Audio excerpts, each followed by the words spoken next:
Olá, tudo bem? Vamos iniciar hoje o nosso estudo da primeira avaliação de biologia, tá bom? Preciso que vocês acompanhem com muita atenção para que a gente consiga bom êxito nas avaliações, ok? Vamos lá. O nosso primeiro capítulo é o capítulo 3, né? Que ele fala sobre o olhar da ciência no dia a dia. A gente vai explorar um pouquinho para saber, né, quais informações que esse capítulo está nos repassando. Eu selecionei aqui para a gente alguns assuntos, certo?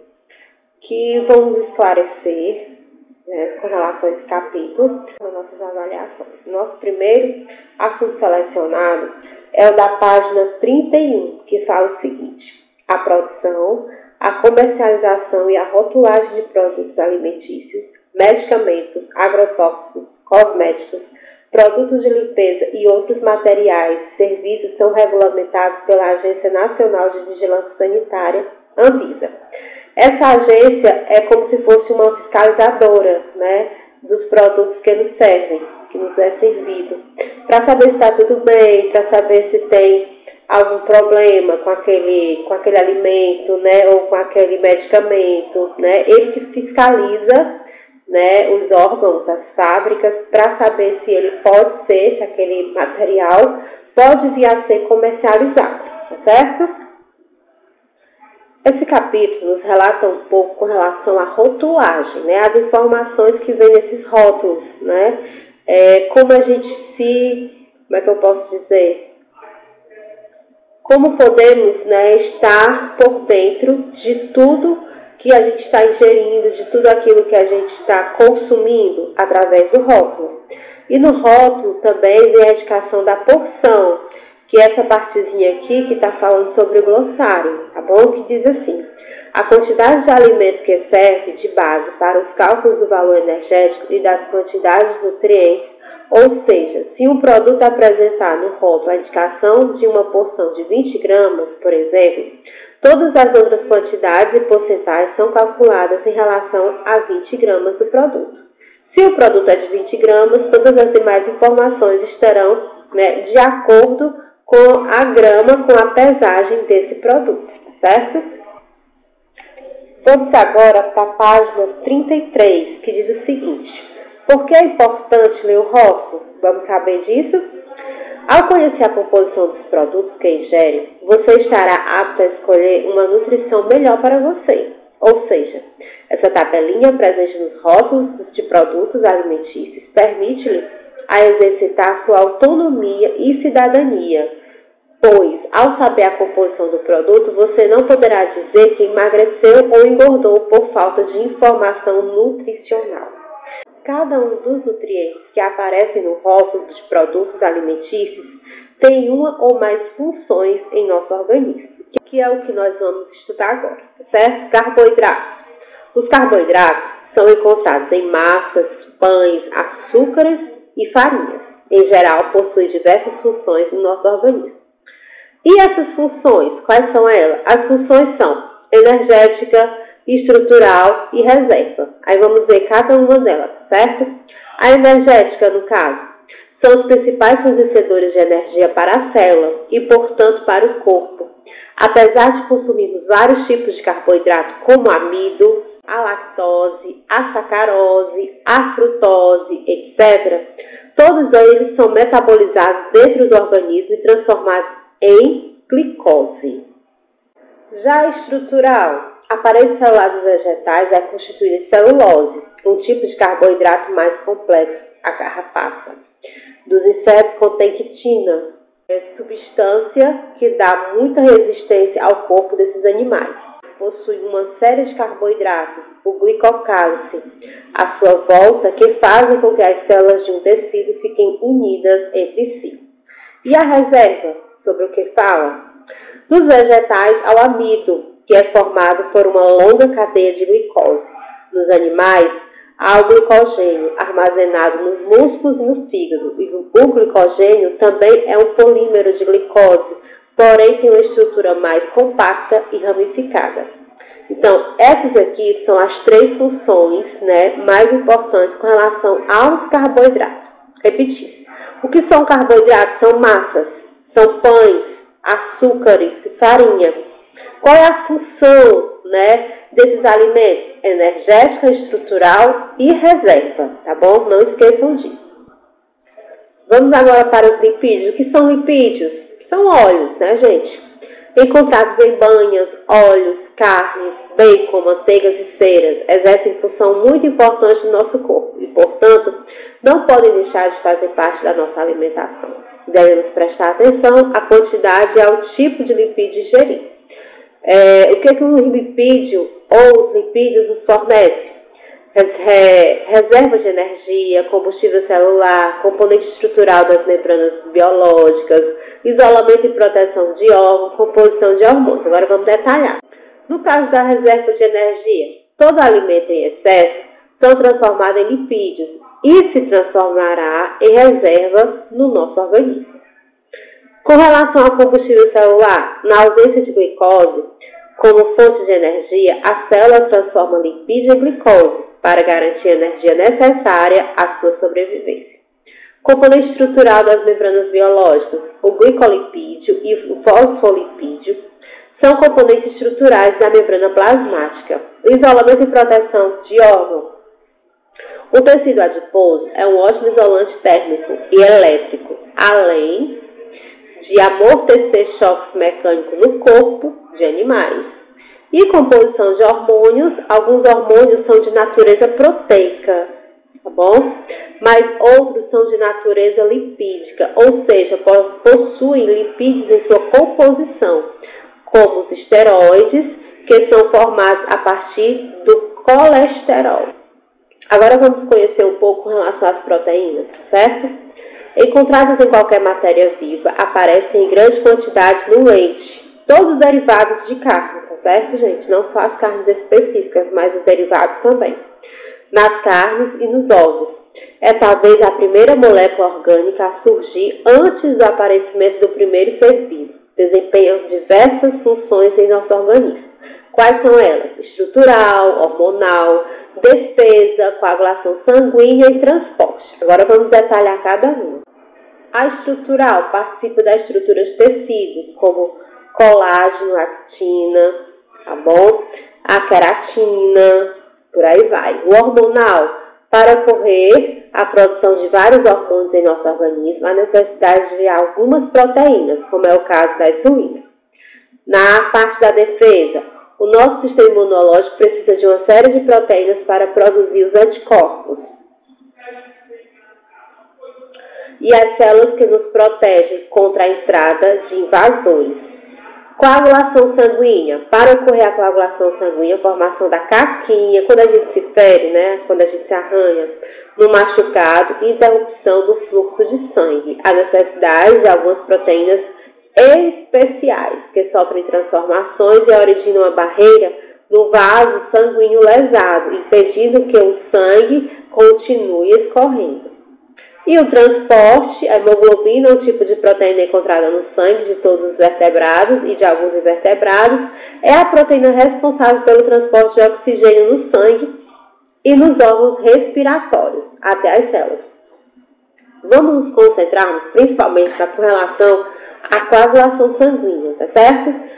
As proteínas nos fornecem ação na parte da coagulação sanguínea.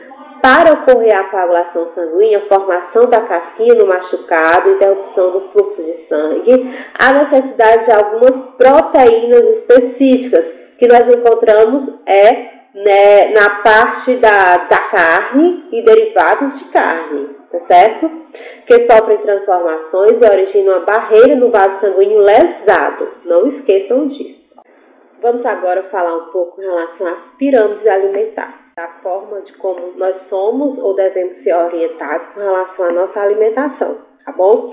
A gente comer, meu povo, um prato cheio de feijão, arroz, macarrão é importante, mas nem sempre ali nós vamos encontrar todas as vitaminas que nós precisamos para o dia a dia, para o gasto do nosso trabalho, para a forma de vida que a gente leva. Então, é muito importante também a gente ter informações a esse respeito, tá certo? Aí vem as pirâmides alimentares, né? Que ao longo do tempo ela vem sofrendo várias diferenças com relação às quantidades de alimentos. Por quê? Porque as pesquisas, o entendimento vão aumentando com relação a cada tipo de alimento, e isso é muito importante.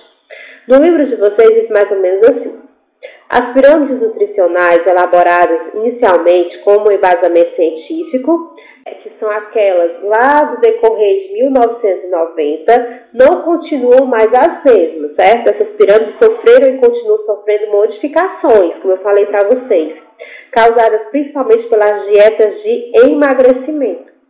Além das informações que a gente tem no decorrer, né, dos anos com relação à variação de alimentos, também ainda tem a questão estética, né, que hoje a gente corre, muitos de nós, principalmente as mulheres, a gente corre muito atrás da questão do emagrecimento, né? Só que a gente tem que tomar cuidado com relação a isso, porque nem sempre essas dietas, né, elas vêm nos proporcionar saúde, que é o que a gente tem que buscar. Vamos agora para sais minerais e vitaminas, ok? Terceiro parágrafo diz assim: os sais minerais são nutrientes inorgânicos necessários ao bom funcionamento do organismo, pois são componentes essenciais de algumas substâncias orgânicas, como por exemplo ferro, na composição da hemoglobina, e participam da regulação de determinados processos. Então, aqui ela está falando, né, o texto refere-se a alguns minerais que são importantes com relação ao nosso bom funcionamento.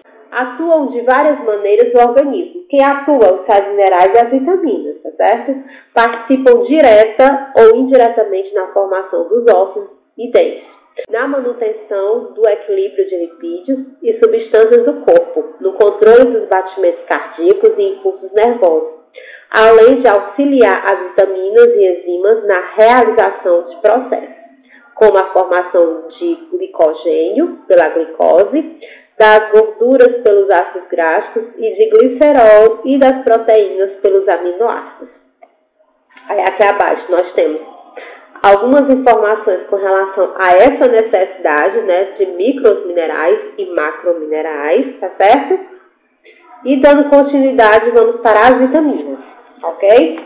As vitaminas são proteínas especiais que atuam na regulação de reações que ocorrem no metabolismo, ao contrário de outros minerais, que são os compostos utilizados nas reações reguladas pelas vitaminas. A falta de uma vitamina bloqueia uma ou mais reações metabólicas específicas na célula e podem eventualmente causar um distúrbio no balanço metabólico do organismo inteiro. Então, assim, há necessidade de nós ingerirmos alimentos, né, que essas vitaminas venham a ser ingeridas, né, absorvidas pelo nosso corpo, para que a gente não tenha nenhum bloqueio, né, das nossas funções, tá certo?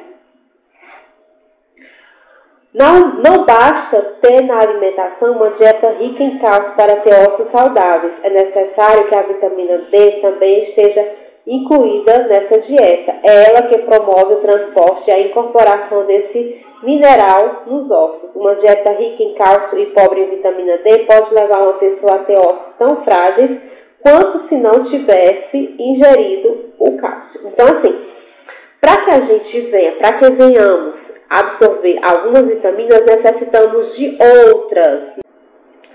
Ou seja, o que é que o texto está querendo nos informar?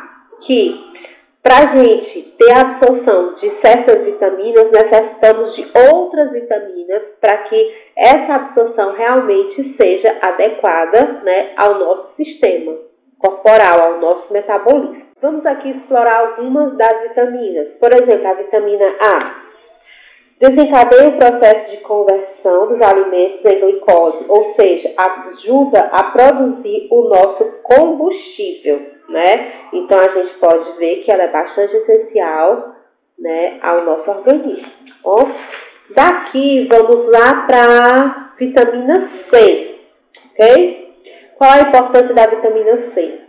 Auxilia na formação do colágeno, olha aí, fortalece os vasos sanguíneos e é fundamental para a absorção do ferro pelo intestino. Onde é que a gente encontra a vitamina C, né, gente? Principalmente nas frutas, nas verduras ácidas de preferência, tá certo? Caju, acerola, goiaba, laranja, ok? Continuando. Substâncias estranhas, qual a utilidade? Vamos aqui para o segundo parágrafo, ok? De acordo com a Anvisa, considera-se aditivo alimentar qualquer substância colocada nos alimentos com a intenção de modificar o cheiro, aroma e sabor naturais durante a sua produção, né? É o que vem fazer com que seja alterado um desses alimentos, como o cheiro, né? O gosto, né? A cor. Essas substâncias são chamadas aditivos alimentares. Aqui está a tabelinha dos aditivos alimentares. Aditivos alimentares podem vir a ser o quê? Acidulantes, antioxidantes, aromatizantes, conservantes, corantes, estabilizantes, realçadores de sabor. E as funções das mais variadas possíveis. Vamos prestar mais atenção com relação ao aditivo corante, tá bom? A função principal dele, conferir, intensificar ou restaurar a cor. Restaurar, né? Mudar, não é mais a cor natural, né? E sim uma cor alterada, tá bom? Bem aqui tem uma frase muito importante no livro de vocês, diz assim: a indústria alimentícia gasta verdadeiras fortunas para descobrir substâncias que melhorem o aspecto visual, o sabor e o cheiro de alimentos de baixo teor calórico, como é chamado fast food e salgadinhos, né? Para vocês verem como essas empresas, né, elas estão realmente intencionadas, né, a incorporar, né, nos nossos alimentos esses aditivos alimentares, ok? E aqui a gente termina esse capítulo. Agora vamos para o capítulo seguinte, que também faz parte da nossa primeira avaliação de biologia, tá certo? Continuando, estamos aqui no capítulo seguinte, que é o capítulo 5, que diz o seguinte, como tema: ser ou não ser alimento? Eis a questão. Algum tempo atrás, um cineasta estadunidense chamado Morgan decidiu ser cobaia de uma experiência feita por si mesmo e gravou todo o processo a que se submeteu. Durante um mês, fez 3 refeições diárias, apenas com produtos servidos em uma rede de lanchonetes, tipo fast food, comida rápida. Como será que esse rapaz ficou, né? Eu não precisa nem a gente se aprofundar para a gente saber que com certeza ele engordou. E aqui eu já estou vendo a frase que diz assim: engordou 11 quilos. Seu fígado ficou muito prejudicado e o nível de colesterol atingiu taxas muito altas, né? Comidas fast food acontece disso. São comidas rápidas, preparadas com bastante aditivos, como a gente viu na aula anterior, né? E consecutivamente pouco natural, né? Pouco disso, né? Conseguimos absorver realmente de vitaminas e de sais minerais. Então, vamos nos mantermos mais com relação às frutinhas, né? Com relação às verduras, né? Ao cuscuz, tá certo? Então, é interessante nos mantermos um pouco distantes, né? Desses alimentos fast food. Não que a gente não possa comer de vez em quando, mas nada que seja uma situação rotineira. Continuando aqui, na página 50, diz assim: todo alimento fornece nutrientes, mas nem todo nutriente fornece energia. E para falar sobre isso, eles utilizaram, né, o esquema da fotossíntese, que é um acontecimento, né, da folha, especificamente da folha, tá certo? Que ela absorve CO2, né? Absorve a água, absorve a energia luminosa e libera o oxigênio, certo? Como tem aí os esqueminhas, né, da folha, das setinhas. Diz assim: esse esquema mostra o que acontece na fotossíntese, processo responsável pela produção de alimentos vegetais e indiretamente de todos os outros grupos de seres vivos. A planta absorve água e gás carbônico, representada pelas setas azuis e marrom, respectivamente, substância com baixo teor energético, ok? A planta também capta energia luminosa por meio da atividade de uma proteína especial, a clorofila, abundante nas folhas e outras partes de cor verde do vegetal. A clorofila transforma a energia luminosa em energia química, a qual é utilizada na união das moléculas, ok? Aí é só o esquema básico, né, com relação à realização da fotossíntese. De forma bem resumida, nós temos aqui, ó, gás carbônico, né, a absorção de gás carbônico mais água, ok? E a liberação de glicose e gás oxigênio. Dando continuidade aqui, vamos falar um pouco com relação a ATP, a molécula carga rápida. Bem aqui diz assim, gente, ó. Temos uma grande quantidade de energia armazenada nas moléculas da glicose, por exemplo. Mas, para obtermos essa energia, precisamos realizar um processo que ocorre dentro da célula.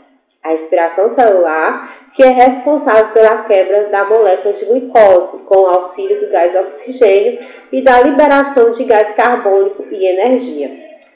A energia liberada na molécula de glicose poderia se dissipar pela célula se não fosse armazenada em outra molécula chamada de ATP. ATP é sigla em inglês para adenosine trifosfato. Em outras palavras, trifosfato de adenosina, em português. Você deve estar se perguntando por que liberar a energia de uma molécula e armazenar em outra. A liberação da energia da molécula de glicose é um processo relativamente lento, que não permite que disponhamos rapidamente de energia no momento em que precisamos dela para realizar alguma atividade. E a liberação da energia da molécula de ATP é um processo muito rápido, que permite que tenhamos prontamente a energia necessária para qualquer atividade que venhamos ter no nosso dia a dia. Ok? Continuando, nós temos. Cada célula possui o seu estoque de ATP, formado durante o processo de respiração celular. À medida que a célula gasta essa energia em suas atividades, lembre-se de que até para o coração pulsar ocorre gasto de energia. Até para a gente piscar o olho, né? A gente gasta energia. A molécula de ATP libera energia necessária e se transforma em outra molécula chamada de ADP, sigla em inglês para adenosina difosfato. Difosfato de adenosina em português, que possui um átomo de fósforo a menos que a molécula de ATP. Quando estamos com baixa quantidade de ATP e grande quantidade de ADP nas células, o nosso corpo reage a essa diferença, causando dores do corpo, sonolência, diminuição na velocidade dos reflexos, por exemplo, provocando cansaço. Se você estiver cansado, é necessário repor energia, alimentar-se direito, refazer-se do desgaste do dia a dia, descansar e ter uma boa noite de sono também, ok? Principalmente se seu dia for muito corrido, dependendo do seu dia a dia, dependendo do seu trabalho, nosso corpo é uma máquina, como eu sempre costumo dizer. Uma máquina perfeita, mas toda máquina, precisa de manutenção. Então, ficamos por aqui. Espero ter sido claro. Tenham todos um bom dia, uma boa tarde, uma boa noite, certo? Fiquem com Deus e excelente prova.